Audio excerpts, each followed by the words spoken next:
Do you consider yourself somewhere in the center or a little more to the right? And no, I'm not talking about politics. Stick around to find out more on center console versus dual console on today's video. Hi, I'm Sean from Cove Lessons in Boating. And one of the most popular boats on the market is an offshore saltwater fishing boat. And those are dominated by two classes, either a center console or a dual console. And you'll find those boats all over the world, particularly on large lakes or even smaller bodies of water, because you can get center consoles right down to 13 feet. However, most of them go to the larger water, and then you would compare what is best for me. Is a center console best for my boating?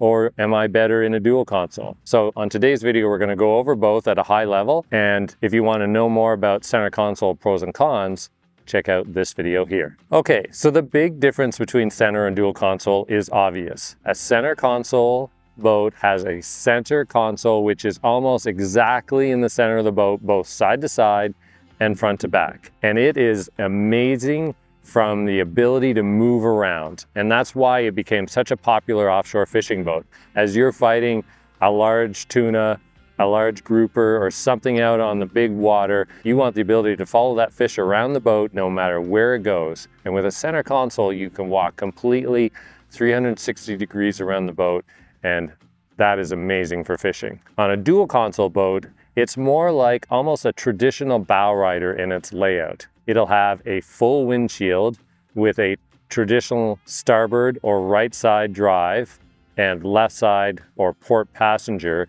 And typically speaking, you'll either have a closed bow, which we call more of a walk-around style, or it'll have a bow rider section, which is more like a dual console. Unlike a bow rider or a deck boat, the dual console will have nice seating for a large number of people, but not quite to the level of comfort and poshness as most luxury bow riders. So let's get back to center consoles. Center console is going to have the console in the middle. Traditionally, it's going to have a leaning post or bolster seat right behind the helm. Usually the steering wheel is slightly off center, and your gauge cluster and your GPS or fish finder package is on the other side. So it's a slightly unbalanced look because this helm or steering wheel is not right in the middle of the console. In small boats, the console is really just a steering, throttle control, basic gauges, and maybe a little bit of storage, a cup holder and a fish finder.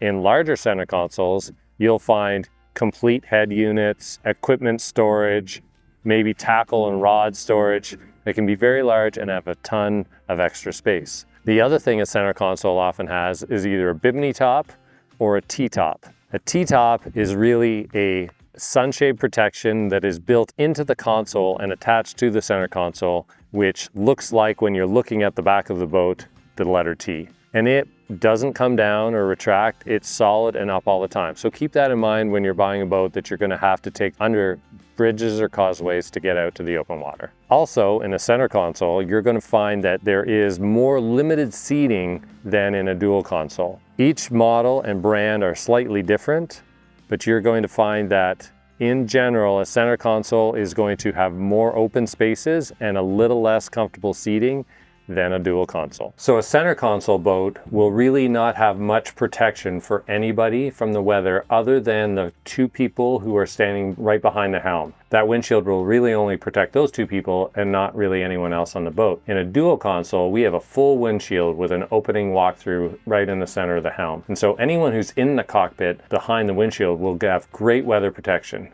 You often find that dual consoles will have hard tops like this one does, or a bimini, and they come with enclosure curtains so that while you're out on the water on an inclement day where the rain comes or you're hitting some big waves, you can really feel a lot warmer and a lot drier in a dual console. One of the negatives on a dual console is you don't have that mobility all the way around the outside of the boat like you do in a center console.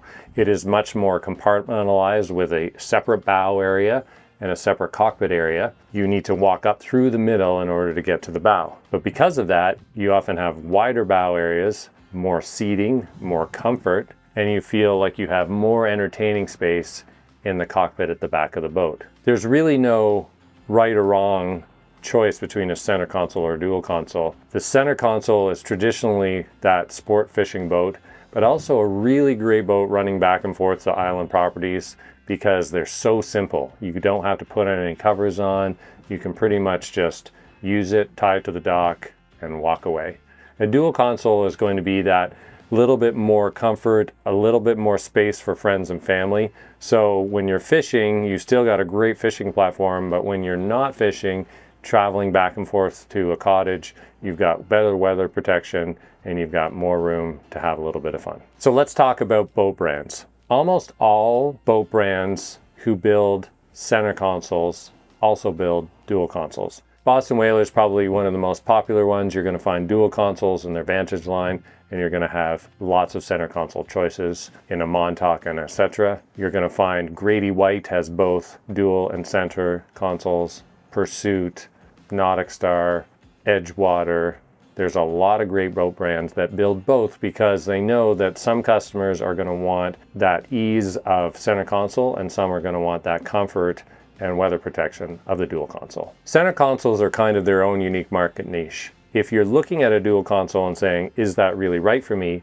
You may also want to consider deck boats or bow riders. Chaparral particularly has a really nice big bow rider outboard, which looks basically like a dual console. It's called an OSX. And there are other brands like Regal and Sea Ray who have large bow riders that are day boats that give you the look and feel of a dual console. So politics aside, whether you like to be on the right or in the center, we don't really drive on the left in the boating world. What is the right boat for you is going to come down to how you plan on using it and what the best thing is for your family. Thanks for joining us on today's Lens Cove Lesson Boating, and make sure you like this video and subscribe for more.